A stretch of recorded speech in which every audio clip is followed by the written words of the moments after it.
ஏம்மா நம்ம வீட்டு குழம்பு இப்படியெல்லாம் மணக்குமா? கறி குழம்பு வாசம் ஆளே தூக்குது போ. நம்ம வீட்டுல இப்படியெல்லாம் மணக்குமா குழம்பு செஞ்சா? நீ அவ்வளவு நல்லா செய்வா, ஒரு நாளும் காணல. அது எப்படிமா இன்னைக்கு மட்டும் மணக்கு சொல்லு?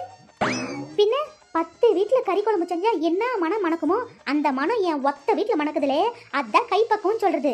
ஏன் மணக்குது கண்டுபிடி பாப்போம். தெரியலையாம்மா, சமையலை பத்தி எனக்கு என்ன தெரியும்? நீ தான் அடிக்கடிக்கு கறி குழம்பு செய்யற. நீயே சொல்லு பாப்போம், எதுக்காக நம்ம வீட்டு குழம்பு அவ்வளவு நல்லா மணக்குன்னு சொல்லி? 10 வீட்டுக்கு சேர்ந்து மணக்குதுன்னு சொன்னல, அது ஏன் தெரியுமா? நம்ம வீட்டில் வெறும் கறி மட்டும்தால, பக்கத்து வீட்டில் தேங்காய் வாங்கினேன், அடுத்த வீட்டில் இஞ்சி வாங்கினேன், அதுக்கு அடுத்த வீட்டில் பூண்டு வாங்கினேன், எல்லார் வீட்டில் ஒன்று வாங்கின்னு வந்து செஞ்சதுதான் இந்த கறி குழம்பு. அதான் 10 வீட்டுக்கு சேர்த்து மணக்குது. போதுமா?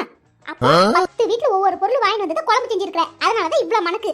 வீட்டுல ஒண்ணுமே இல்லையா சொல்லு? மாசம் அப்பா கிட்ட காசா வாங்குறல, என்னதான் செய்வே? வீட்டுல மளிகை பொருள் கூட வாங்கி வைக்க மாட்டியா சொல்லு பாப்போம். அப்படி இல்ல தரன், 4 வீட்டுல 4 பொருளை வாங்கி சமைச்சாதான் நல்லா வாசமாவும் ருசியாவும் இருக்கும். அந்த நல்ல எண்ணத்துல தான் சமைச்சிருக்கேன். சரியா? போ வீடு ஃபுல்லா ஒரே மனமா இருக்குது. அந்த சாம்பிராணியை எடுத்து புகைய போடு. எவ்வளாச்சும் குண்டாவை தூக்கின்னு வந்துட்டு போறா, குழம்ப குடுன்னு சொல்லு. வாசம் பிடிச்சிக்கிட்டு நல்ல நாள்ல நீ எவ்வளவுக்கும் கொடுக்க மாட்டேன். இன்னைக்கு வீட்டுல கறி குழம்பு கொடுத்துடுவேனே, அதான் போய் புகைய போட்டு விடு எவ்வளாச்சும் வரதுக்கு முன்னாடி. 4 வீட்டுல வாங்கி சமைச்சா அதுக்கு பேர் பிச்சை, ருசி கிடையாது. நல்லா வந்துடும். அம்மாவை போயிட்டேன்னு பார்த்தேன்.